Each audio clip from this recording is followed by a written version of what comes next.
La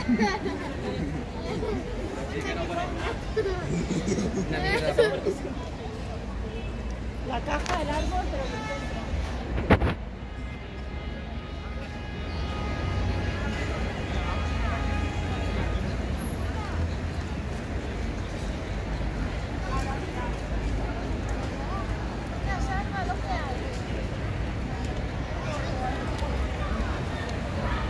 آوردمتون یه کمی شهرگردی، بیرونگردی.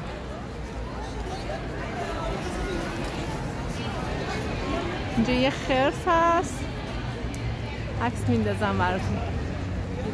هم آدم ها رو ببینیم اومدن بیرون. شب عید، خیلی خیابون شلوغه.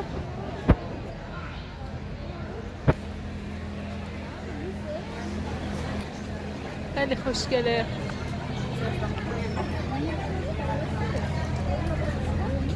همه با میسن جلوی این یه عکس میندازم.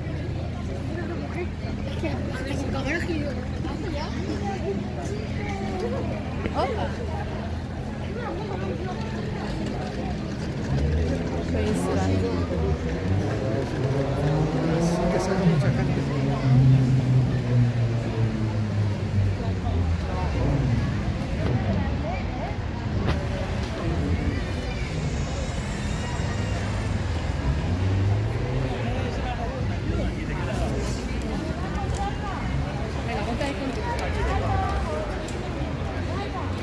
میان با میستن اینجا عکس میندازن.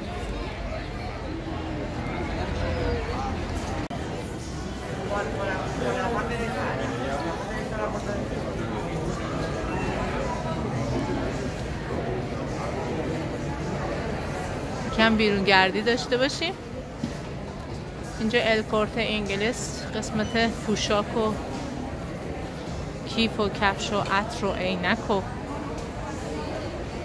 یکی از مراکز خیلی قشنگ و محصولات خیلی خوبی هم داره شهر آلیکانته.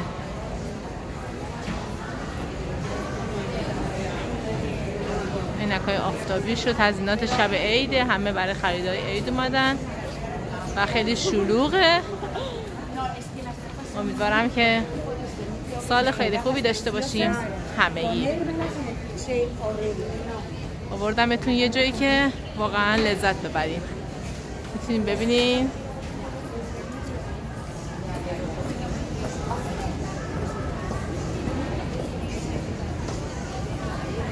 و جلوتر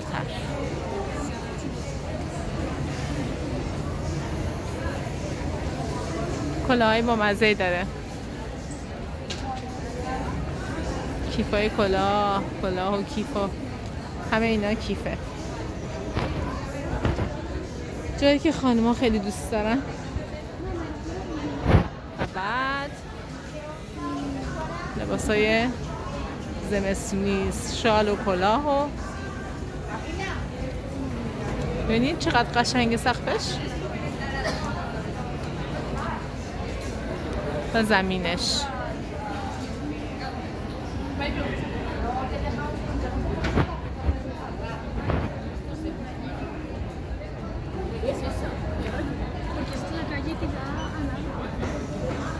همه جوونا آمدن خرید عیدشون رو انجام بدن. چقدر خوشگله، خیلی خوشگله. امروز خیلی شلوغه، همیشه اینجوری نیست. اینم قسمت اطراس. اینم اطراس بولگاری و اینجا میکاپ اگر بخواین تست بکنین، انتخاب بکنین و دوباره عطر و لوازم آرایش و این خانمایی که پرسنل خرید فروشش هستن فوق العاده است.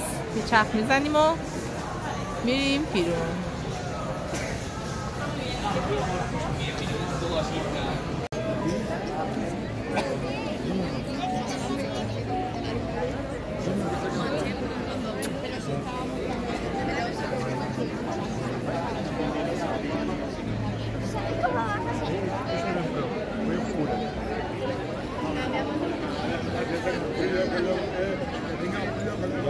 con flash.